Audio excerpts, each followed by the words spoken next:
Okay, everybody. Hello and welcome to Introduction to TPP, or the Tournament Pairing Program. My name is Ross Gallo with the USGA in the Gym Department, and today we're going to cover the basic information about the Tournament Pairing Program, or TPP. And this morning I want to extend a special welcome to Allison from MGA, who set up today's meeting, and will actually be participating as answering your questions on the Q&A tab of your live meeting interface. So anywhere, anytime this morning, and we've set aside about an hour today to cover the introductory information about TPP. Go ahead and please feel free to type any questions you have for Allison, and she will type back a response. The audio portion of today's presentation is one way only, so you should be getting your audio through your computer interface.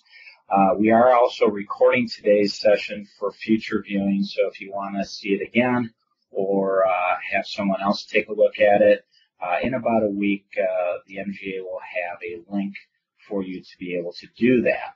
I also want to take one quick second and point out, in 2 weeks we're going to have an advanced TPP section on March 18 at Edina Country Club, and if anyone wants to go to that, either send Allison an email later on, or even today during our session in the Q&A area, just go ahead and send her a message there, and she will make sure that you're down for that session. I want to thank you for taking the time today to learn a little bit more about TPP, but I also want to thank you for everything you do at your clubs to help the game of golf out. Particularly, I want to thank you for supporting the Minnesota Golf Association through your club's membership in the MGA. We're going to talk about the TPP program, or Tournament Pairing Program, today, and this is the program the USGA uses for our championships. Our new executive director, Mike Davis, and his staff in Rules and Competition use the same program that we're going to talk about today for running all the championships that the USGA does throughout the year. It is also used by over 100 golf associations, those on GIN, as well as some others that are granted use by the USGA Regional Affairs Department. There are over 7,000 clubs that utilize TPP to set up their events. And again, that is the biggest user tournament program use there is in the world. So 7,000 users, you're part of a big, vast user base. One of the key features of the program is the report and scorecard designers, and that's something that we're going to just take a quick look at today, but we'll be covering more in depth in our advanced session in 2 weeks. With the program, there are several forms that are utilized in order to print out and hand out, such as the card signs and scorecards.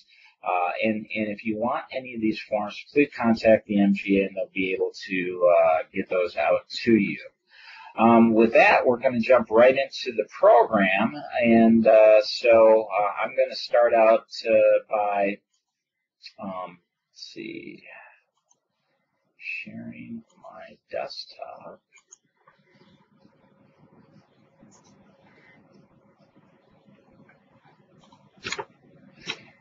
Right now you're looking at my computer and my desktop, and we're going to go ahead and jump into the Tournament Pairing Program, and you should have this installed on your computer at the club, or if you maybe have a laptop or whatnot, you can also install it on that computer. This program is a Windows-based program, so if you do have a Mac, you'd have to have the emulation capability to use the program.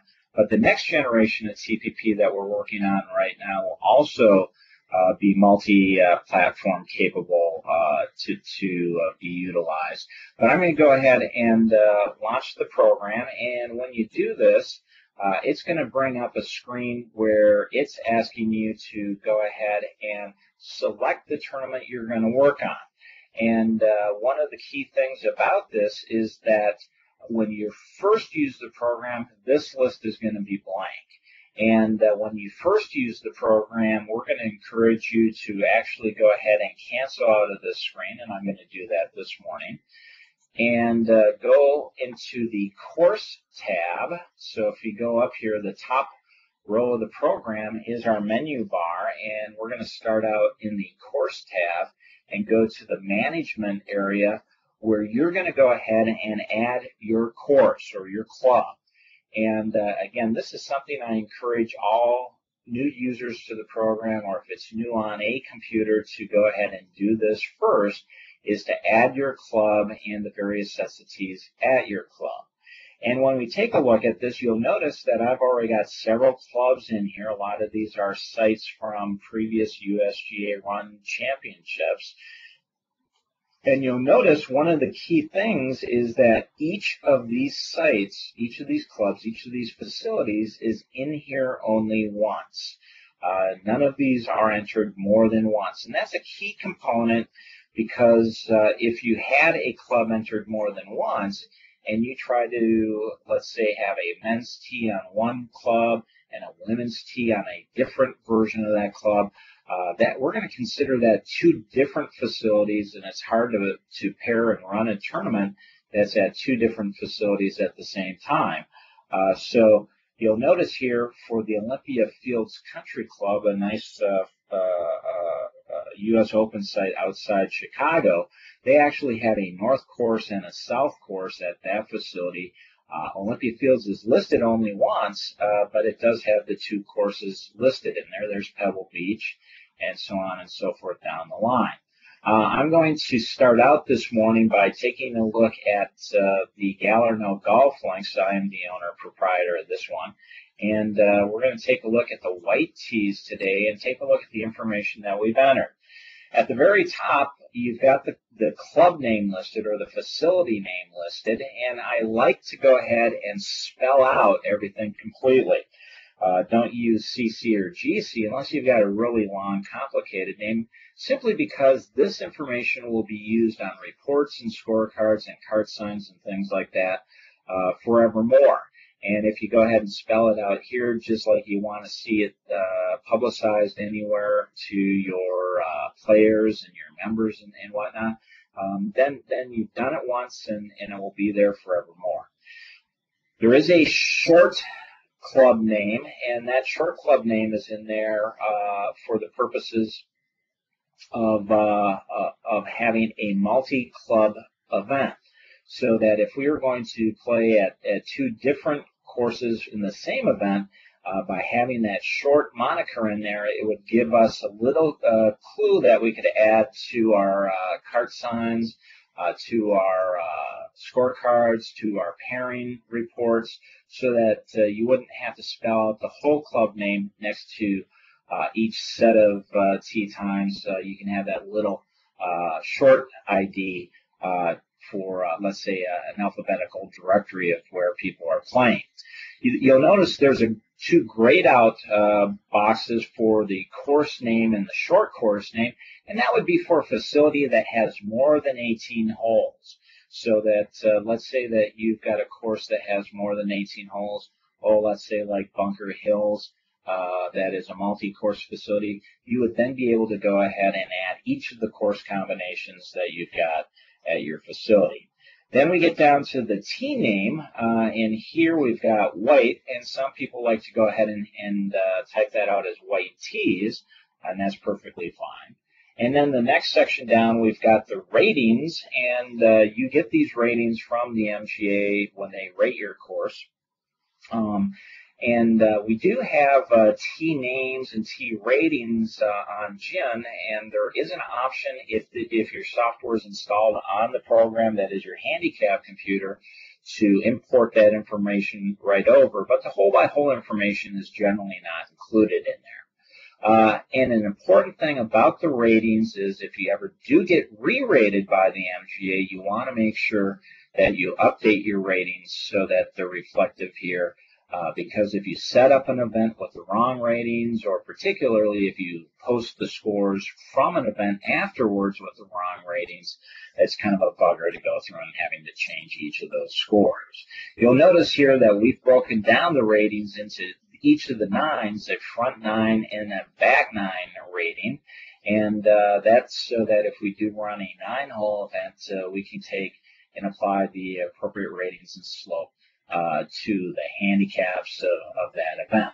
This tee happens to be a men's tee, but there is a toggle switch there for the women's tee. And you'll notice in our list over on the on the left-hand side, there is a M and a W after each of the tee names so that you can see which gender that tee reference is for. The next line down is actually our turn time, and we're going to come back and talk about this in a couple minutes as it relates to place of pay. Now let's take a look at the hole-by-hole information. And the first line in the hole-by-hole information is our hole name line. And the hole name line is not utilized by most courses and facilities. This is actually something that's been added for multi-course facilities. That is a club that has more than 18 holes. And it's so that you can put an ID that's specific to your course so that if you call your holes something different than 1 through 18, you can be able to have pairings and scorecards and cart signs that would reflect the right thing, such as a 27-hole facility that numbers each of their nines 1 through 9. Let's say we had a north 9 and a south 9, and you had the combination played from north to south.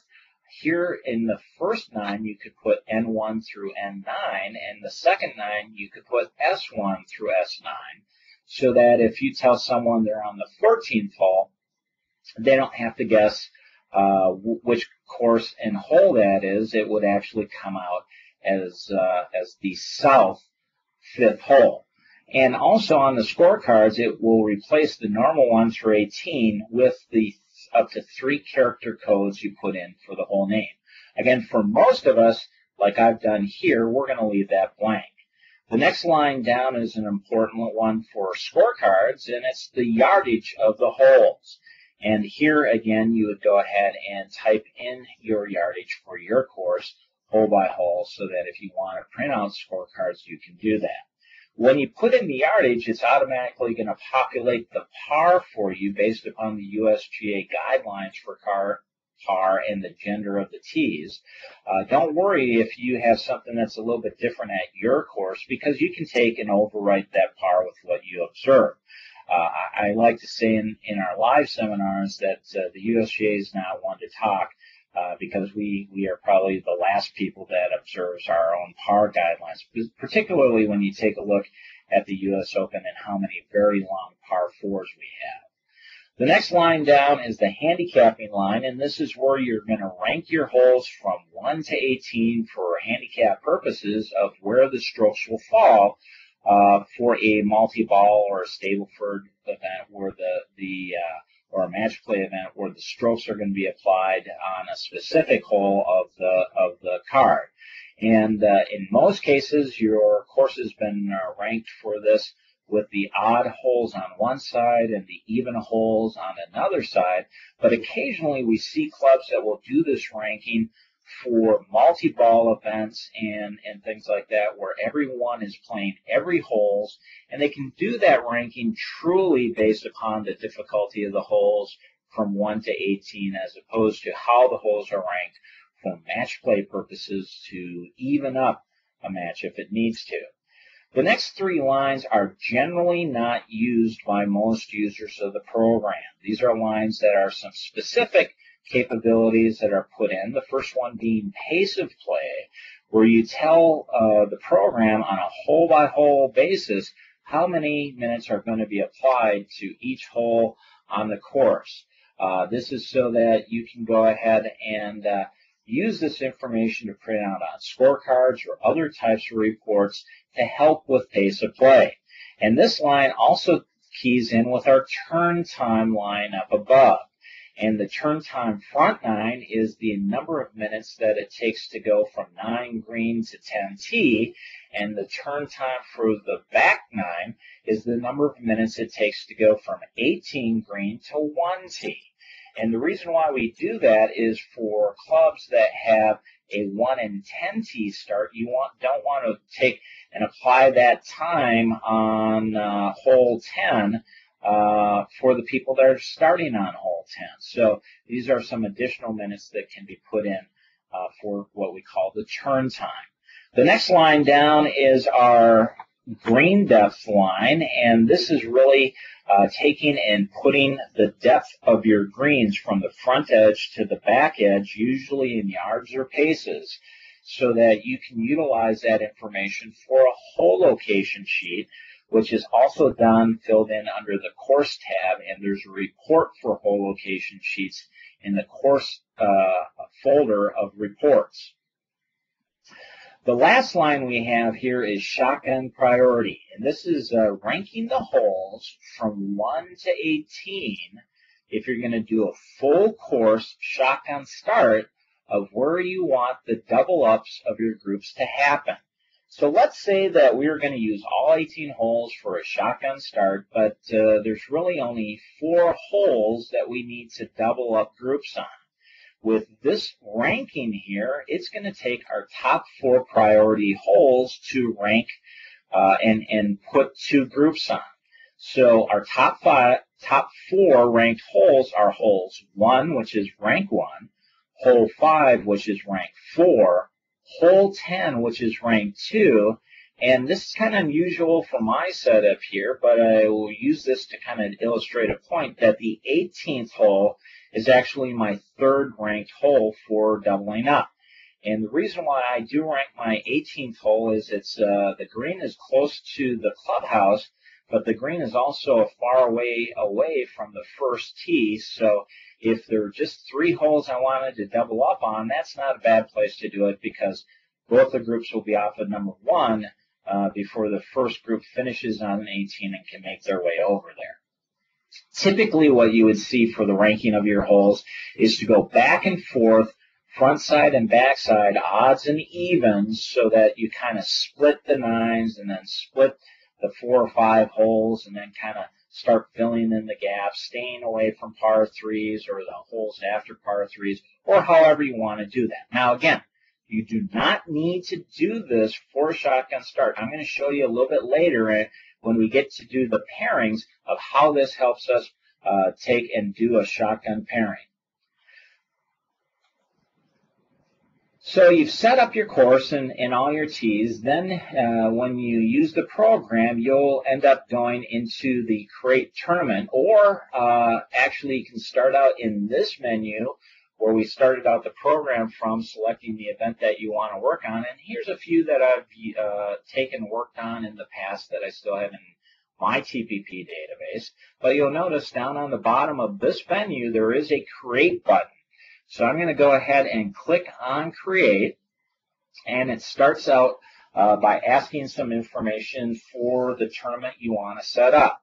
And this is going to be our MGA Friday example, as today is Friday, and those of you who are seeing this in the recording in the future, it is a Friday today.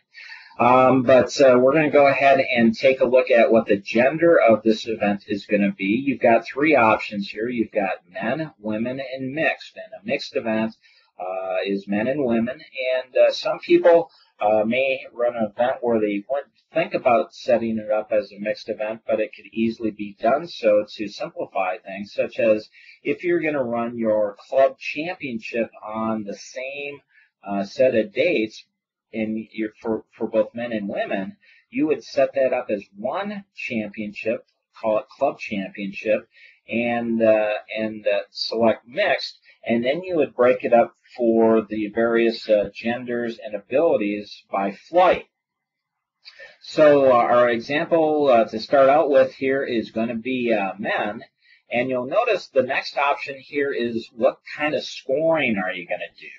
And here we have options for gross and net, which is what most people do. There's a gross only option, and watch what happens down on the bottom part of this screen when I select gross only. My next button turns into a finish button. The reason being that the next screen that would come up when there's net involved is our handicap questions, which you wouldn't need to answer in a gross only event. So we do have net as an option, and I'm going to go ahead and put this back to be a gross and net event. We have a place in the program to maintain a sponsor information and a host information. And I'm going to go ahead and fill in our host information today. And our host today is Minnesota Golf Association. And then there's a description line, and in the description line, originally this was anticipated to just be sort of a notes line so that you could remember, hey, what was that event about? But we've actually started to utilize the description line in some sign-up sheets that we have in the report area under the tournament tab, so that if you want to give a description about an event you're going to run and go ahead and fill in the entry fee lines, and we default this to amateur and pro, but you could actually might use the two amounts for, let's say, regular member, senior member, or men, women, or regulars and juniors. You can go ahead and put in a couple amounts that would be able to come out on your sign-up sheet. The next line down is our number of rounds line, and this is where you can go ahead and tell the program how many rounds you're going to conduct. And we're going to go ahead and set this up for next week. So let's go ahead, and I'm going to change the begin date here. That starts out with today's date, and I'm going to go ahead and hit the drop-down arrow, and that will bring up our calendar. So I'll go ahead and pick next Friday. You'll notice we've got an end date here. For most clubs, for most events that you run, you begin and end, at least you originally intend on beginning and end on the same date. But sometimes you might run an event where a round goes for a number of days or perhaps a number of weeks. And there is an option there to note that end date. You've got an option under holes for 9 and 18, and you'll notice that the drop-down arrow pops up when I click in the box. So here in all these various boxes, you don't see that there's any options until you put the focus by clicking on it to the drop-down, and again, we've got 9 holes as an option there. Our next box over is our round type. And we'll start. This will actually be a stroke play event we're going to show today, but we have options for match play, and that's similar to let's say like in basketball and in the basketball tournament coming up later on in the month, where you can start out with 64 players or teams in the draw and get it down to 1 champion, and there are consolation options in match play. There's also a round robin option, and this is a match play event where everyone plays a match against everyone else. Similar to that is a league option where you would have a certain number of weeks of play, a certain number of rounds of play, and a certain number of teams or individuals in the league, and this will help you go ahead and schedule that league for running it during the course of the season. And it will also be able to take and accumulate and have standings of points for each of the individuals or teams in that league.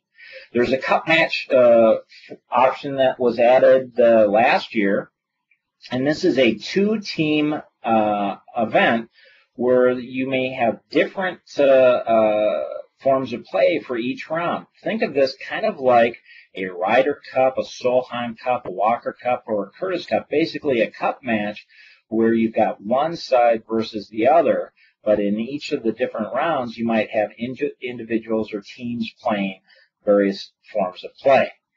Then there's college format, and this is a team event where the team members aren't necessarily in the same pairing group. Think of this like in scholastic or collegiate events where you've got schools playing against each other. Many times they will pair the number 1 players from all the schools together, then the number 2 players, and so on and so forth. What college allows you to do is to pair schools together and then players within those schools in different pairing groups.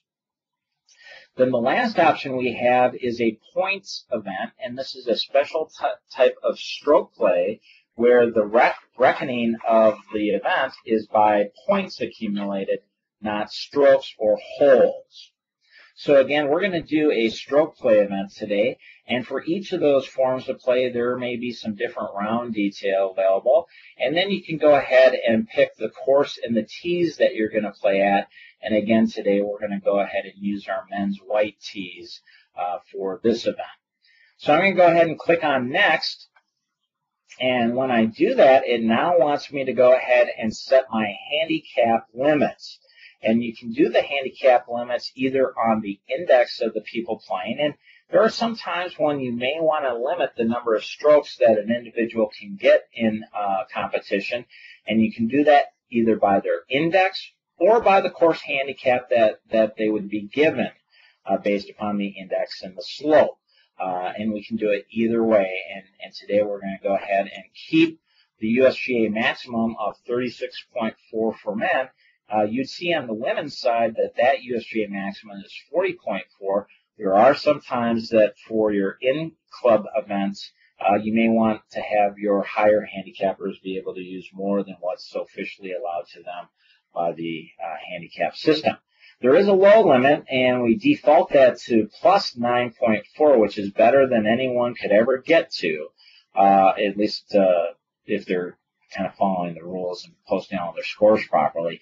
And the plus 9.4 is just basically something on the low end as not to truncate a low handicap. That is, there are some times where some clubs might let their plus handicaps play at scratch.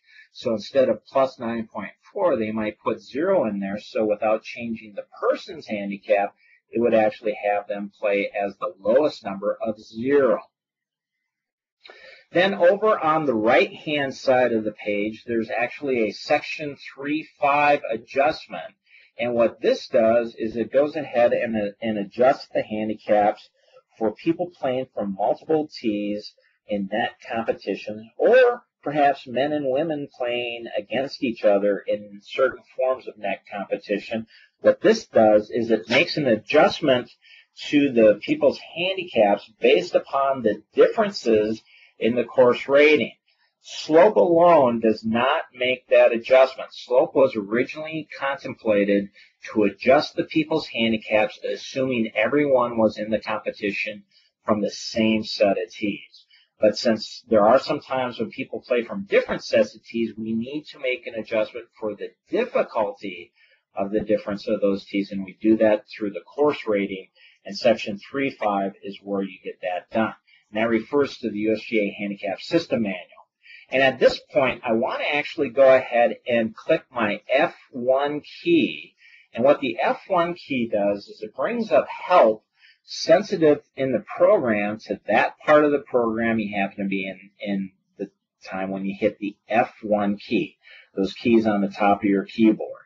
And in this case, it opened it up in our net information page. And if I didn't know what Section 3.5 was, here we've got a very nice description that's been written up and how it works and why you use it. And again, it was hitting the F1 key when we were on that page. Or if you click on the Help tab, you can go through the index or the search capabilities to get that information. Occasionally a question comes up about, do you have a manual or whatnot? You can take and look at any of the sections in Help, print those out to your printer, and go ahead and stick it in a 3-ring binder if you need some help pages for using the program. That always gets updated when you update the software. So I'm going to go ahead and click Finish, and now you'll notice that all of our menu items up on top are now live and visible to us. And we're going to go through most of these items today.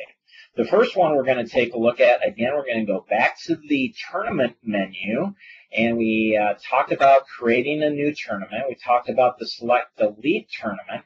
Now we're going to talk about the Edit Tournament tab. And this is actually a submenu. You can tell it's a submenu because when you hover over it, it actually brings up the submenu, but there's a little arrow to the right of that menu item that tells us there's a submenu. And our first submenu item is Basic Setup. This was that first page that came up when we set up our example today. Our next item under the Edit Tournament submenu is the Net Information page. That was that last page we just took a look at. And now we have our Points menu page. Now, this event is not going to be a points event, but let's go ahead and take a look at our menu for the points. This is utilized for Stableford points, quota points. Chicago points is a common way of calling quota points in your part of the country.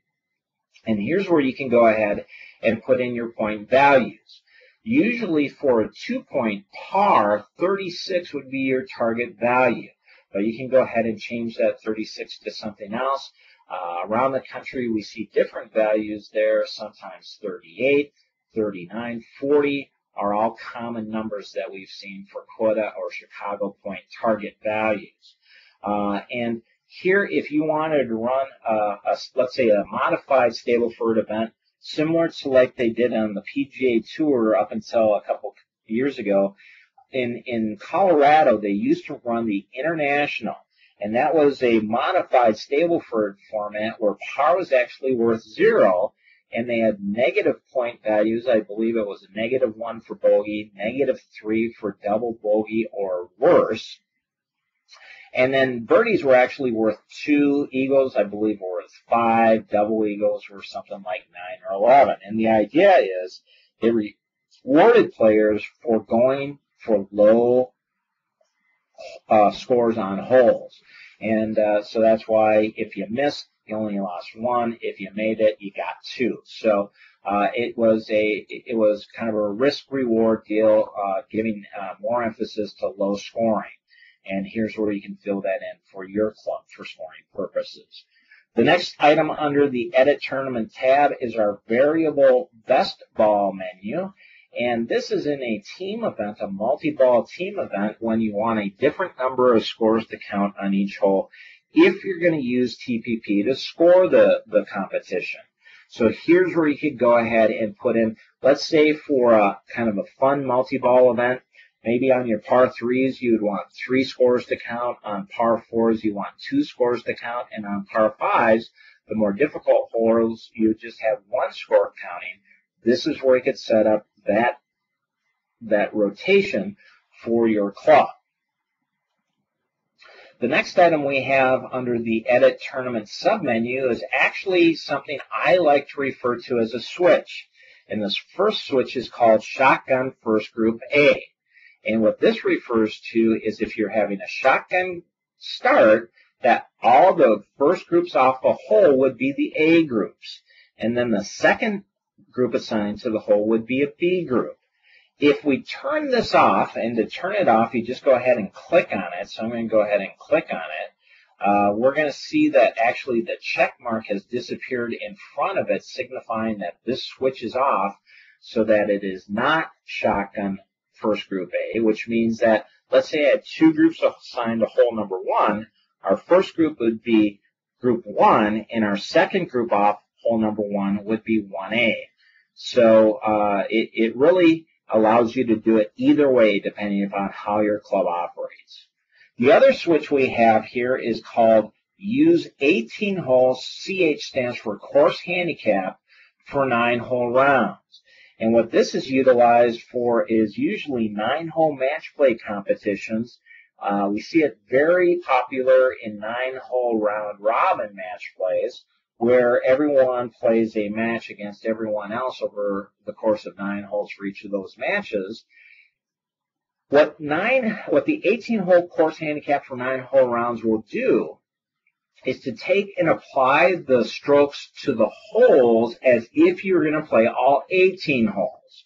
So that instead of following the handicap system where it would cut your index in half, apply that index to the 9 you're going to play, and then take and adjust your handicap for match play. What this does is it goes ahead and adjusts your handicaps for match play and apply the strokes as if you're going to play all 18 holes, but only for the 9 holes that you're going to play.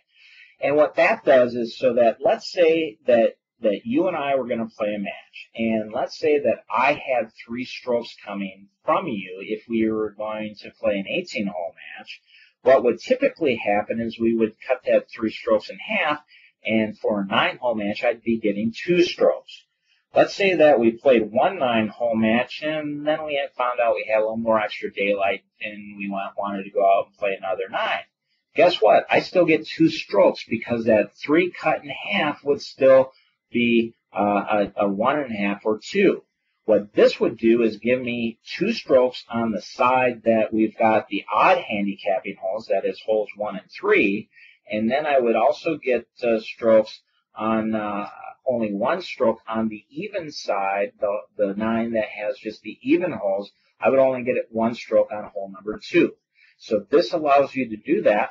This also gives you the option of a half stroke in match play, so that if your club likes to do that for 9-hole matches, is to actually give a half stroke, kind of a tie-breaking stroke on a hole, as opposed to a whole stroke for someone with an odd number of strokes coming. You've got that option with this switch here too. And again, to turn these on and off, you just click on them.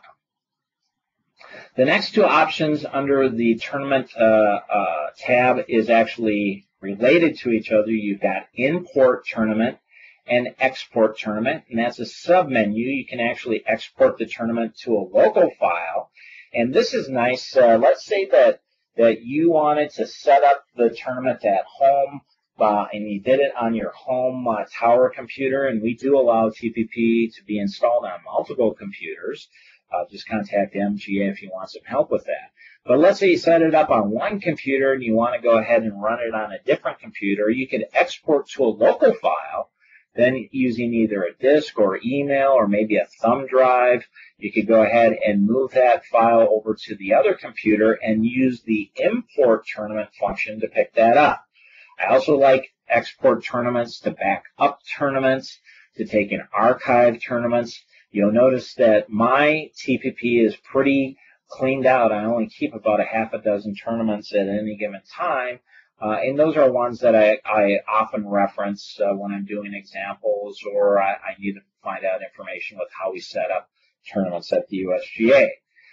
There are 2 other options here to export tournaments. One is to the GIN server, and don't do this unless you're requested to do this. And what it's typically used for is, let's say that you are having an issue or you've got a question with how to set up a tournament in TPP. You call MGA to get your support and help. You don't call the USGA or the GIN department to do that. But let's say that they are stumped or they need some assistance from us. They're going to contact us, and one of the things we occasionally ask our associations to do is to ask the club to go ahead and export the tournament to us so that we can bring it into TPP in our support department computers and see what the issue is or the question is, and give some guidance to resolving it. There's also an option to export to a third-party FTP site, and you might do that if you're backing up your events, or maybe the MGA wanted you to send the tournament to them. They may give you an address to do that. So import-export tournaments, 2 nice functions. And by the way, the file that's created here is very, very small. It's compact. It's not a mega file by any way, shape, or means. So usually they run 100K or less.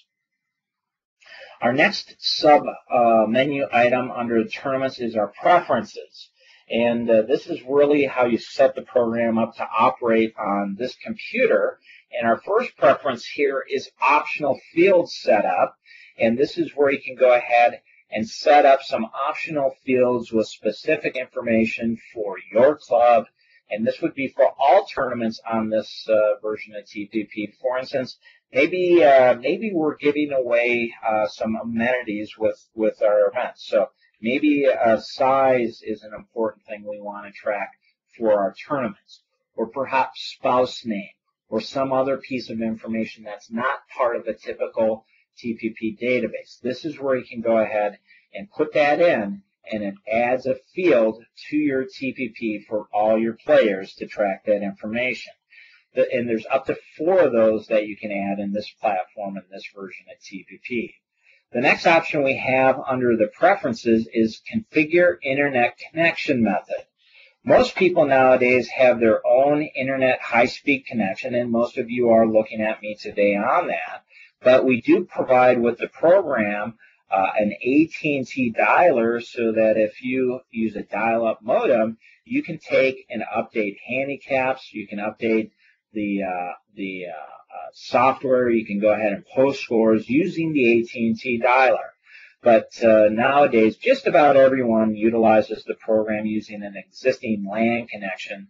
So here's where you can go ahead and do that. Or actually, maybe you have your own dial-up networking capability.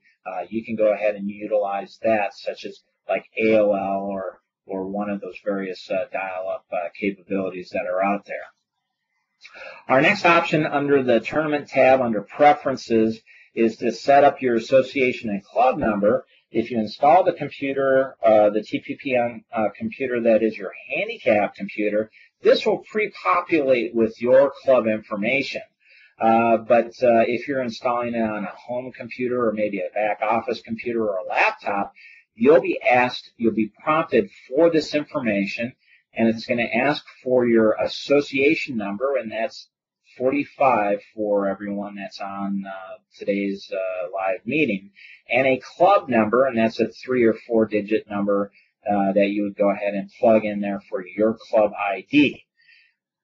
Down on the bottom part of this page, it would also ask for the password, and that's the password of your handicapping software or your online interface, so that it will go ahead and use your club ID on GIN and your password to make sure that your tournament software is authorized to access the server information that we have on GIN for TPP.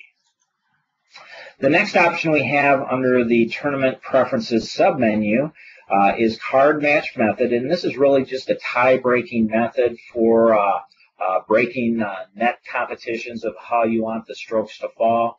There's also a caddy cart assignment default. I like this set to everyone assumed to be on a cart, but there are options to assume everyone's taking a caddy or everyone's walking, carrying their own bag.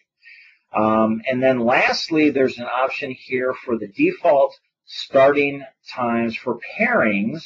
And if we take a look at this, for stroke play events, since day one of me seeing this program in an earlier version going back probably 2 decades ago, we've always started out the program assuming that you're going to run your events at 8 o'clock in the morning, all off the first tee in 10-minute intervals. And most people don't run most of their events that way. What this allows you to do is go ahead and change this up for how you run the majority of your events, so that when you do your pairings, you don't have to change these options every time. And let's say you run a lot of 1 o'clock shotguns. This is where you can go ahead and set that up so that you wouldn't need to change it every time you do the pairings for one of your 1 o'clock shotguns. Again, this is just the starting point for where pairings would be done, and you do not need to change this on a time-to-time basis. You're going to see later when we get to pairings of where you do that. So that's just about everything under the Tournament tab. We've pretty much covered everything under the Courses tab except reassign tees, and that's when you have people playing from different sets of tees in competition, and we're going to actually cover that in our advanced class in a couple weeks. And whole location sheets, we'll take a look at that in a couple weeks as well. So let's now jump into our Players tab. And the key thing here is, how do you add players to your TPP event? And what most people do, if the tournament software is loaded on the computer with your handicap software, this is the option you would use, where you could go ahead and bring over your members from your GIN database. So I'm going to go ahead and click on that one, and now it's going ahead and taking a look at my handicap software and bringing up my member list. And here, if I want to go ahead and select a golfer from the list, you can go ahead and, let's say we'll take Angel Cabrera here. We can highlight him, hit the arrow key, and it will bring him over. There is another option here. If I double-click on a golfer, let's say I double-click on Stephen Boss, it will go ahead and bring him over to the tournament. And then a little bit, another way you can do this is actually doing a multiple selection. So here, if you hold down your control key as you're clicking on golfers. You can actually highlight multiple golfers at the same time, use the arrow key, and that will bring them over. Another thing that I like to show is that you can have different information shown on the page.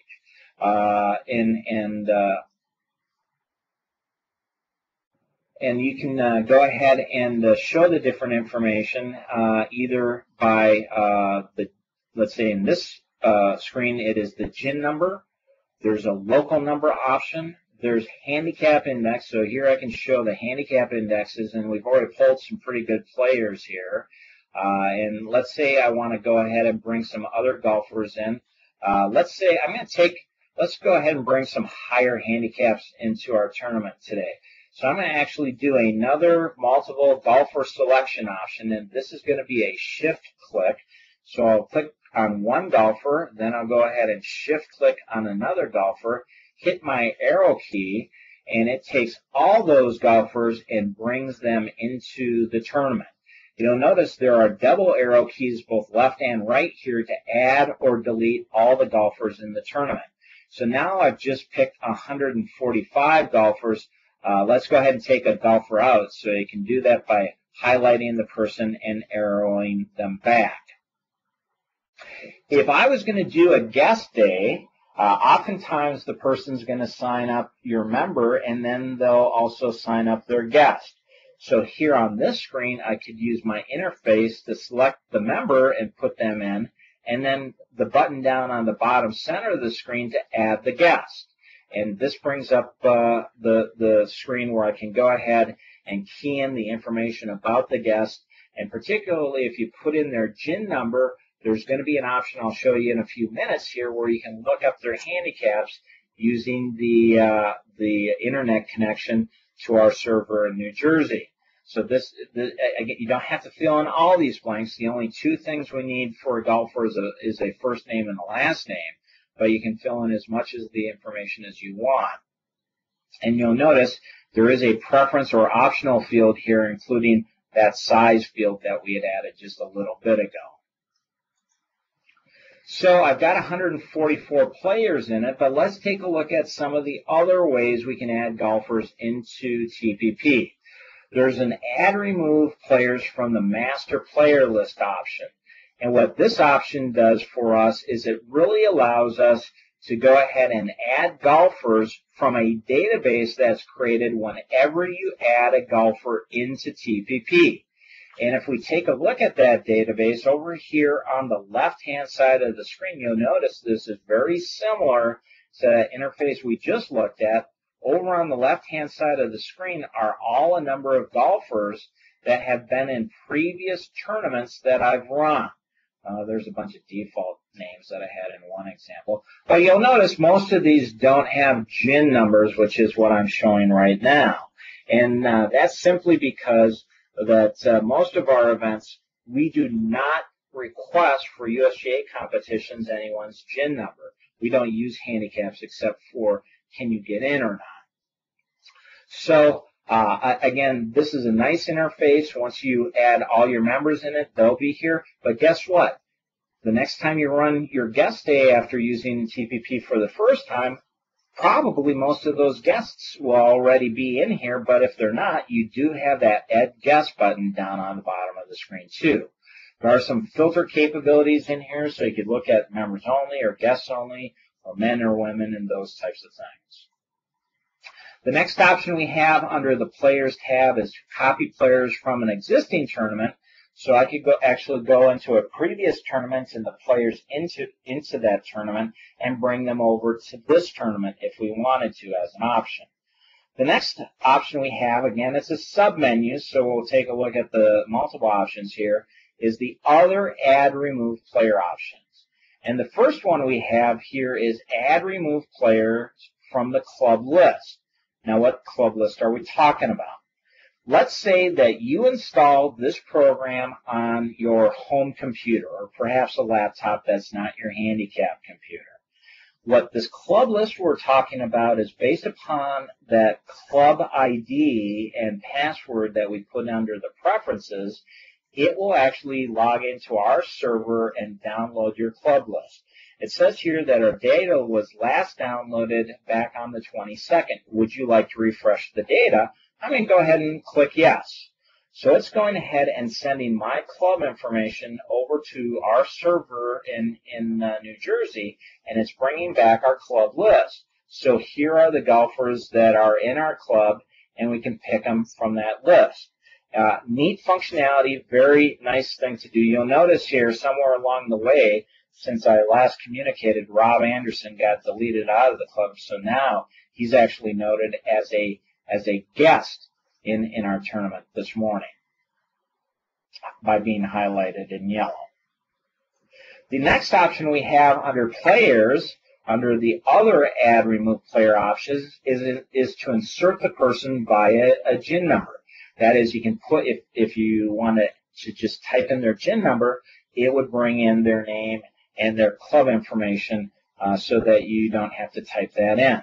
There's also a rapid member entry option, so you can just type in a little bit of information about the member and it will bring them in.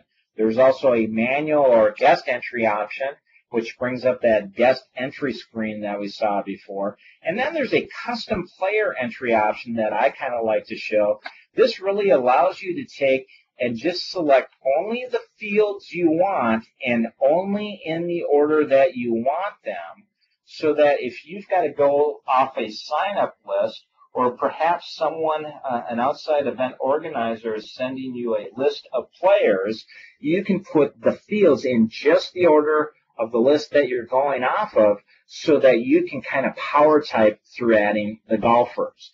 And again, here you can add any of the fields that are in the database for TPP and put them in just the order you want them. Let's say that the list I was working off of actually has maybe the club name listed first, or perhaps the company name that we'll put under club name. We could go ahead and move that up this list.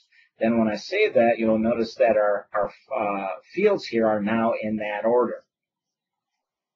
The next option we have under the Players tab is our Tournament Player Management. And this is actually now looking at the players that we've added to the tournament and allowing us to take and edit any of the information about those players. A couple of the key areas I'd like to point out here is that if you need to modify a person's handicap, up here is where you can go ahead and type that in. There's also an option here to use course handicap, so you can toggle that so that you can actually put in a specific number of strokes the golfer is going to play to, regardless of what their index is. So that's use CH as an option there. And if you had a multi-round event, there's also a way to change the handicaps on a round-by-round basis using this button down on the bottom left-hand side of the screen. You also notice as we're down there looking at that part of this screen, there's a check mark there to save changes to the master player list. That is, if you're going to edit some information about a member or a guest, this would take and update your master player list so that if you drag and drop them over the next time, those changes will take effect. The one thing that's not carried in there's two things not in the master player list that are in tournaments, and those two things are the person's handicap, the actual number of strokes that they play to, and the person's age.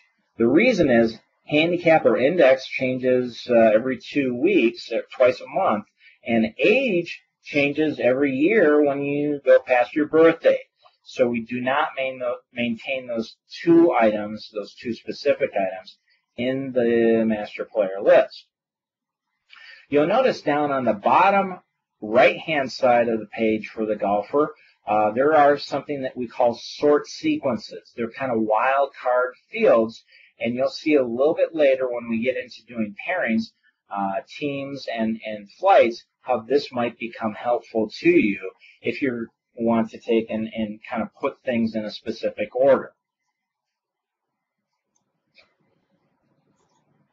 So the next item we're going to take a look at under the Players tab is Substitute Players. This really allows you to go ahead and swap two players out for a competition.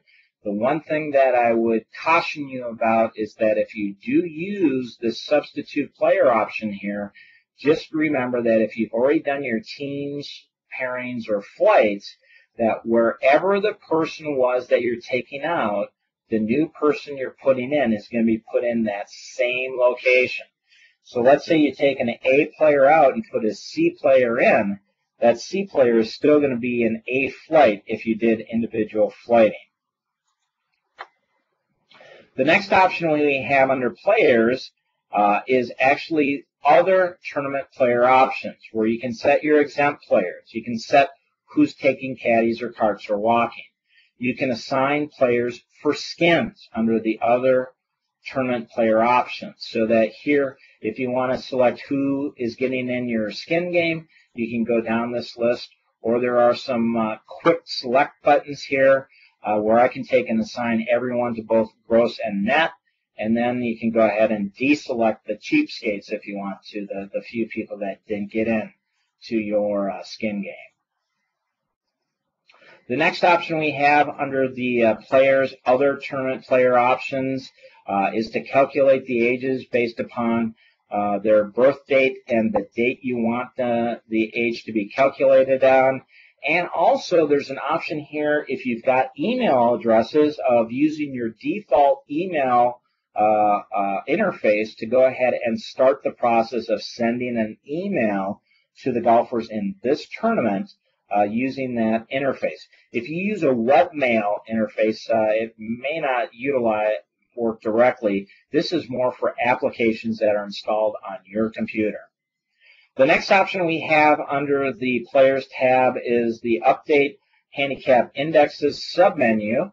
And you can, if we're on our handicap computer at the club, where the golfers members are listed, we could update all their handicaps using this first option here. The next option we have is actually to do an inquiry using the internet. You can do this for all golfers. And if we go ahead and click on this, it starts out with just guests, but I'm going to go ahead and say I want to do it for all golfers. And it gives you an option to actually specify when you want to get the handicap returned back to you from. So that, let's say our handicap's just updated here on March 1st, but let's say that I set up this event before this, and I want to keep everyone's handicap back on their pre-March 1st basis, but I just added new golfers. This allows me to go back and update the handicaps to anything prior to today's date. So you can update the handicaps. Also, there's an option that if someone has more than one handicap, if there's a multi-member scenario, and if they have a handicap at their different clubs, and we used to see this a lot when you had people from different parts of the country, or actually they would have memberships in different parts of the country, the same person would, that were on different revision schedules, that people would have different handicaps. That's going away next year, as the entire country will be on your universal revision schedule, the 1st and the 15th. But there still are some scenarios where if someone had a modified handicap, or perhaps they have a reduced handicap that's been overridden, where they could have two handicaps at two of the different clubs that they're members at. But those scenarios are going to become few and far between next year, as the entire country will be on the same revision schedule. But if someone does have a multi-handicap, this gives you an option of which handicap to use. Again, most of you should be using the lowest handicap index, but you might want to select from the list. You might want to get the most recent one, or only select if the handicap is different in a multiple club scenario. So if I go ahead and click OK, it now goes ahead and sends everyone's GIN number to our service, and it will come back with their handicap, and I can go through and update each of these people. By the way, these are mostly all multi-members here, so I got a lot of people to go through, and pick their handicaps as I go through all 144 golfers. Probably wasn't the swiftest move to do in a demonstration, but occasionally I'm not thinking too well. So we're going to fly through these, and hopefully I'll be done in just a second here. So there I have all the golfers and their handicaps and where that handicap was when it brought it in and what date that handicap was by. And here I can print this list so I can have their updated handicap list as a reference.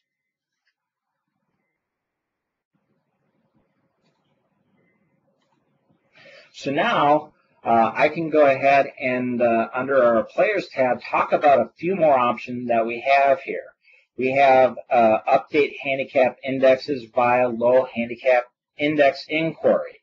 And this is actually an optional component that was added last year that through an inquiry will actually bring back the golfer's handicap that was the lowest over a set period of time.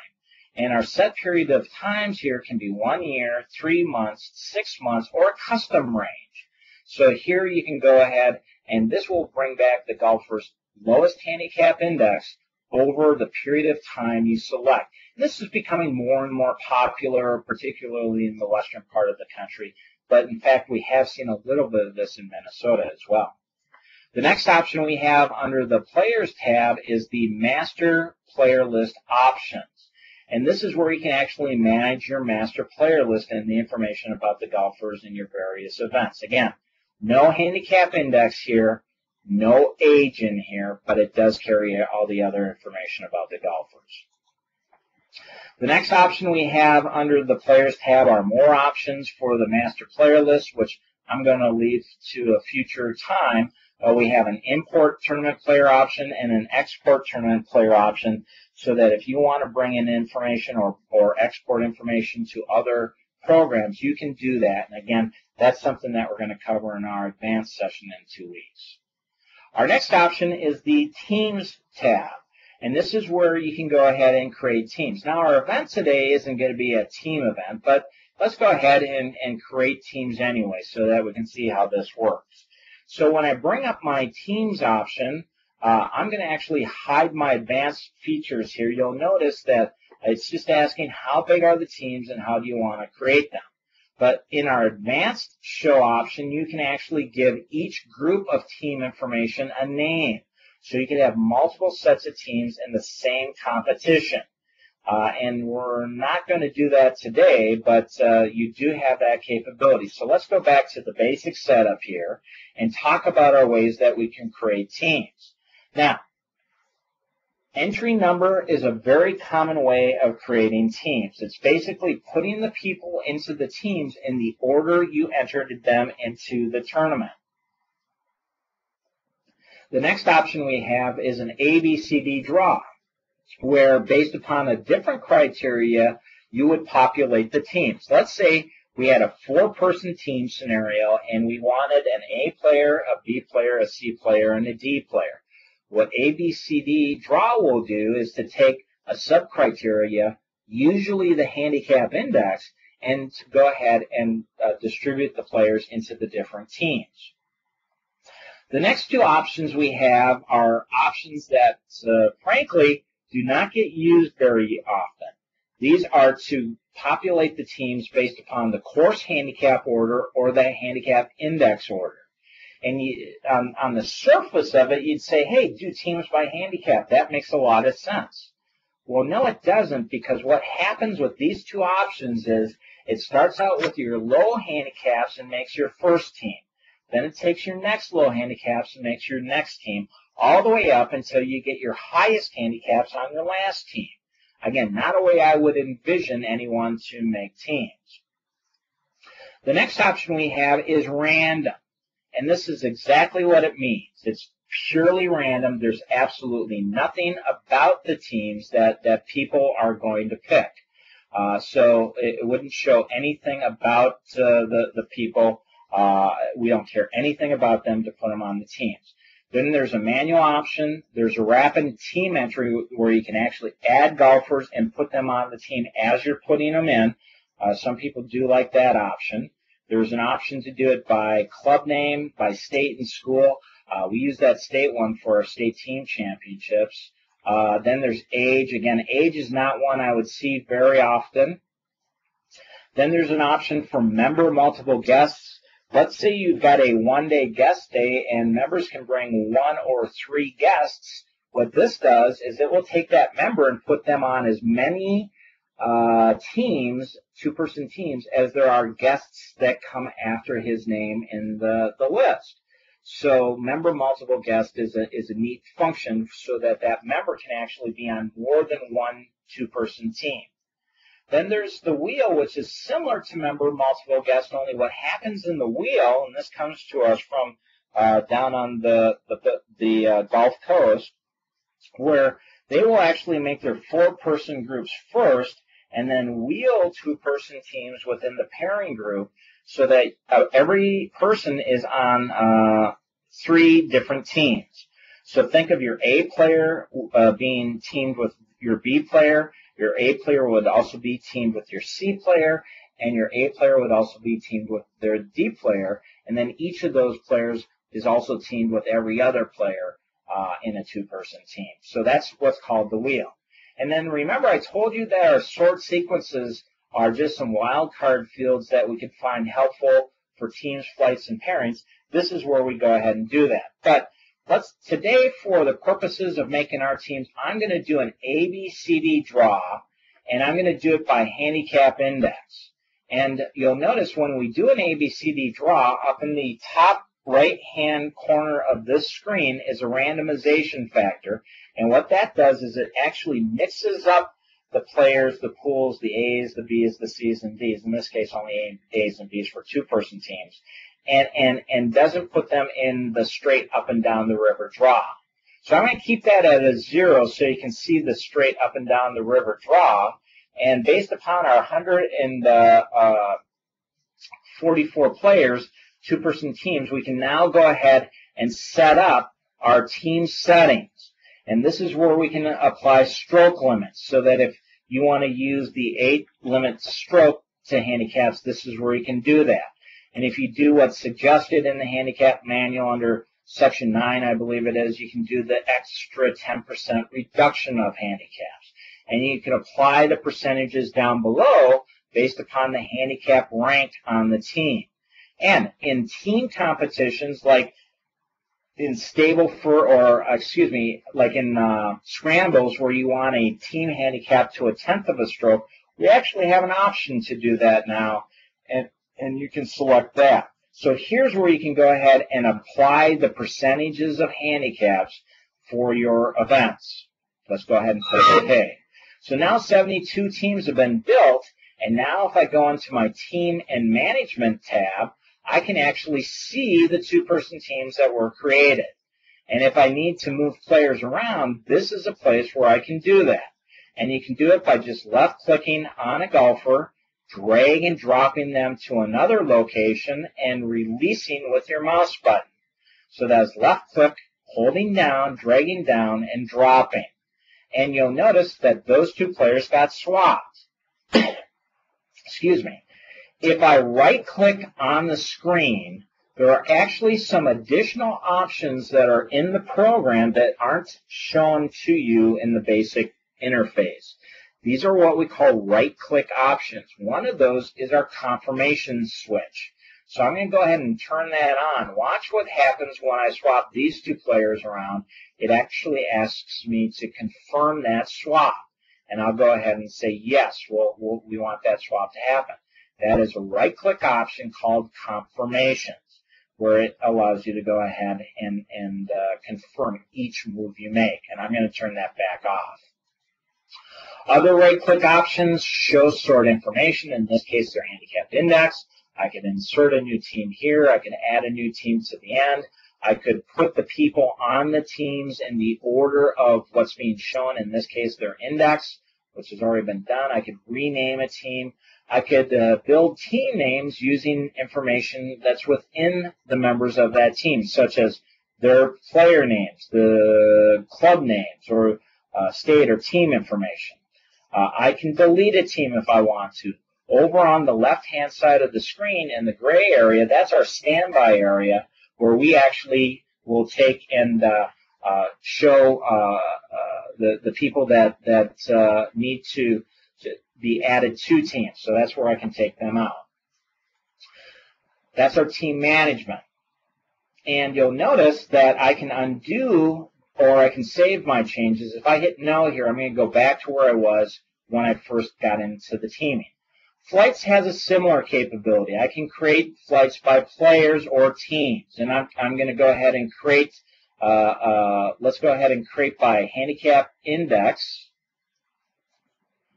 I'm going to do 3 flights. Actually, I'm going to change that to number of flights, and I'll go ahead and click build. So my 3 flights have been built. Now under flights, I have an option to go ahead and manage those flights and move the players from flight to flight. The next option we have, very similar to the other 2, is pairings. This is where I can go ahead and create my stroke play pairings. So that here, if I want to go ahead and create my pairings by teams, I can do that, or I can do it by players. So I'm going to go ahead and make my pairings here for 4-person playing groups. This is going to be, remember I told you where our 8 o'clock first tee 10-minute intervals was going to come and play? Here's where I can go ahead and set it to 1 p.m. shotgun start and go ahead and click build. And now, based upon the size of the field I have and the number of holes I'm going to use for 144 players, that puts 2 4-person groups on every hole.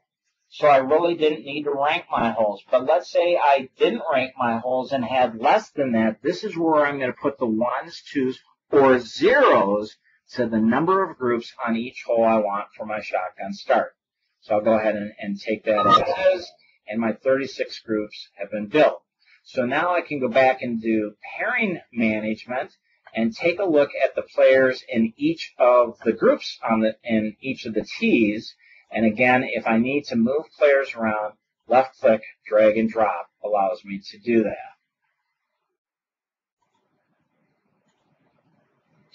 The next option we're going to take a look at is under, and by the way, if you come back and take a look at our advanced class down at Edina Country Club on the 18th, we'll go into match play and some more complicated forms of pairings there. But that 4-person individual thing would be perfect for doing a scramble if you wanted to. And you just need to put the 4 people into a group. But let's now take a look at some additional options that we have. Perhaps you want to print out scorecards. So I can go here under scorecards, and you'll notice I've got a number of scorecard designs, but I'm going to use this laser type 404, which most people find is good for just about anything. So I'm going to print that for a pairing group. I'm going to highlight their starting hole. I'll go ahead and put a little light salmon on the hole location. I'm going to go ahead and dot the player's full handicap on the card, and let's go ahead and generate the cards now. Since this scorecard has room for 2 sets of tee information, I can actually go ahead and select that here if I want to. But actually, there's only 1 set of tees that people are using, so I'm going to use the used tees assigned as what's going to be put onto the scorecard. So here's my first group, and you see the hole highlighted, and you notice I've got some plus handicaps in here. So it actually puts a little plus in on the easier holes to where they have to add strokes to their score. That doesn't seem too fair to me. And I can go ahead and scroll through the different holes, and again, you'll notice this scorecard design has room for a second set of tees and 2 more players of information. Some people might use one of these lines for the best ball, or maybe gross best ball, net best ball. You can do that.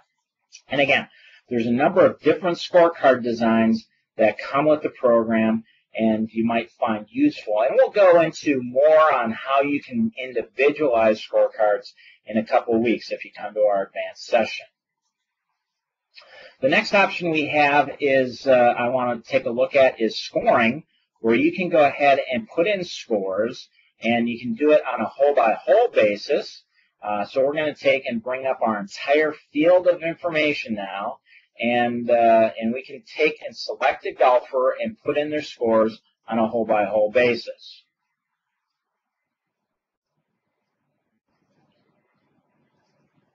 And I'm waiting for it to zip through the entire field here so I can do that. So here, if I bring up one player and go ahead and key in just single keystrokes, it will go ahead and fill in their score. Enter will allow me to keep that, and it's a pretty quick and easy way to do it. The next option I want to show you, and I know we're kind of going through things kind of fast here. We're a little over our time today, and I apologize for that. But I want to show the reports area and just talk a little bit about reports. You've got reports here for just about everything you want to do. And just think of what it is you want on the report, and you will find it in the appropriate folder. So if you want to print out a starting sheet, this is where you can do it under the pairings area. And here we've got an alphabetical starting sheet. You could do bag tags on labels if you wanted to. You can do a shotgun start sheet with their handicap information on it. And you'll notice our little preview screen over on the right-hand side of the screen does not give you the actual information about your tournament that you're running. It's really just giving you a visual representation of what that report would look like. There's reports for cart signs as well that are in here. There's things like scoreboards that are part of the platform too. So if you want to do some sheets or scoreboards, you can do that. Just think of what the information you want to print out, whether maybe it's scoring. You've put scores in. Now you want to get the results. Those will be in here in specific folders based upon the type of event you're running, how many rounds are involved, and what you can do. And you can add logos to most of our report designs by going ahead and hitting the Add Logo button and pointing to a logo on your computer. The last thing I wanted to cover today is really the help area. And this is where you can go ahead and update your program and check for updates or add optional components. You can run this as many times as you want using your internet connection. You can also actually look at online demonstrations that you can take and download. And here I'm bringing up our online demonstration. So these are all little 3 to, I think the longest one is 11-minute vignettes. So that if there's more you want to learn about TPP or some of our other programs, those online demonstrations is a place where you can do that. That basically covers everything we wanted to cover today.